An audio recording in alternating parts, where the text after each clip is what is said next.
Hello there and welcome to another edition of the show. I'm Samson Oloide. It is the arena coming to you live from our studios at iBrandTV here in Lagos, Nigeria. It's about the Uefa Champions League starting tonight. This return leg, it must be said, between Atletico Madrid and Manchester City. But just before we delve into the preview, let's give you information that you can use out there, which is the fact that Atletico Madrid have been fined by UEFA, and as a result of the fine, they would have to shut down 5,000 seats. And this is coming due to the behavior of their fans, where discriminatory words were used against Manchester City in the reverse fixture last week. So you have Atletico Madrid, whose Wanda Metropolitano Stadium seats 68,000 people, over 68,000 people. That will be reduced to 63, I beg your pardon, as a result of the UEFA fine, as they will have to contend with 5,000 seats being shut down, even as UEFA is trying to clamp down on racism and other discriminatory remarks used by fans. Besides the shutting down of the seats, it's also noteworthy to state that UEFA has also insisted that Atletico Madrid would have to display the No to Racism banner, which is UEFA's way of sensitizing people through football that racism has no place in our society, especially in the world of sports in general. So Atletico Madrid will have to play that without 5,000 additional fans, and they would have to display the No to Racism banner when it comes to the fixture tonight. Now let's talk about the fixture itself, talking about a preview of the match. It's all about Atletico Madrid trying to overturn the deficit, considering that they were trailing by a lone goal over the last fixture. That was the match that took place at the Etihad Stadium, and it took that clinical finish from Kevin De Bruyne to ensure that Manchester City have the edge going into this. Remember, it's all about a stake or a place in the semi-finals of the UEFA Champions League, the money-spinning, lucrative UEFA Champions League, and this is definitely the biggest stage when it comes to European club football. So for Atletico Madrid, they'll be at home. Not much of injury worries to them, or woes, as you want to call that, to them. They have the regular suspects like Antoine Griezmann. You have Thomas Lemar, Luis Suarez in the mix as well, and João Felix, who is now coming into his own when it comes to form and consistent performance. So it's a full-strength squad for Atletico Madrid, and Diego Simeone's man will be banking on the home support to be able to overturn the tide. For City, it's a narrow lead, just a lone goal, but having played that thrilling classic against Liverpool on Sunday, where it was a 4-goal thriller, they will be hoping that they are not exerted by the challenges of that match to be able to prosecute this. And let's see how they fare, really, because it's a big one for them, and they would really need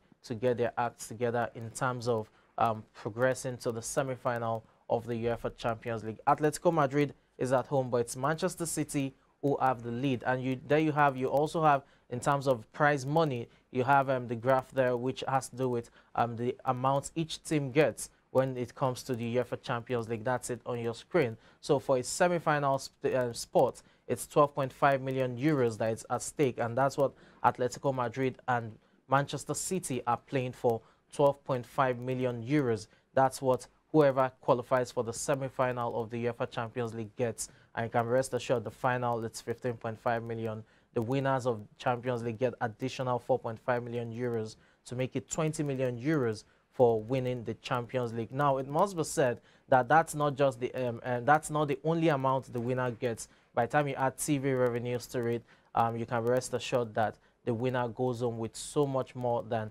20 million euros. Not forgetting that there's still a 600 million euros pool that has to do with UEFA's coefficient ranking, where the likes of Bayern Munich, Real Madrid are the ones, are at the top.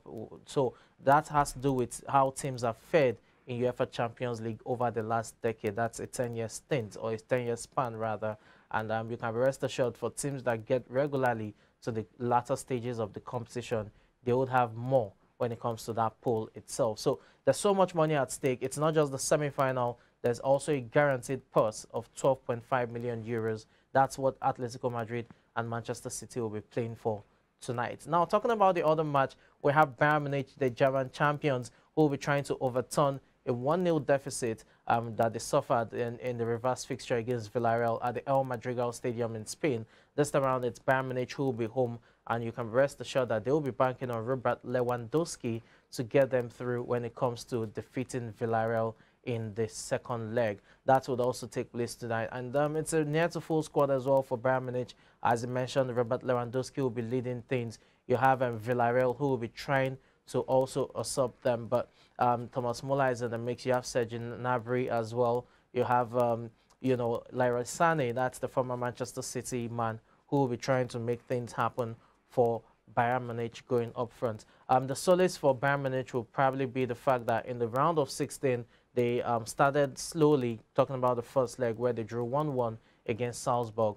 And in the return leg, it was an emphatic 7-1 victory at the Allianz Stadium in Allianz Arena, talking about their home ground in Germany. So they'll be banking on that home form once again. But it's very difficult and tricky against this Villarreal side. Unai Emery's men are beginning to prove that they have what it takes to also contend with the big boys at the biggest stage. Their best result was in 2006 when they got to the semi-final before losing to Arsenal, who ended up losing to Barcelona in the final of that year's Champions League. So Villarreal will be hoping to also replicate their best performance in terms of getting to the semi-final of the UEFA Champions League.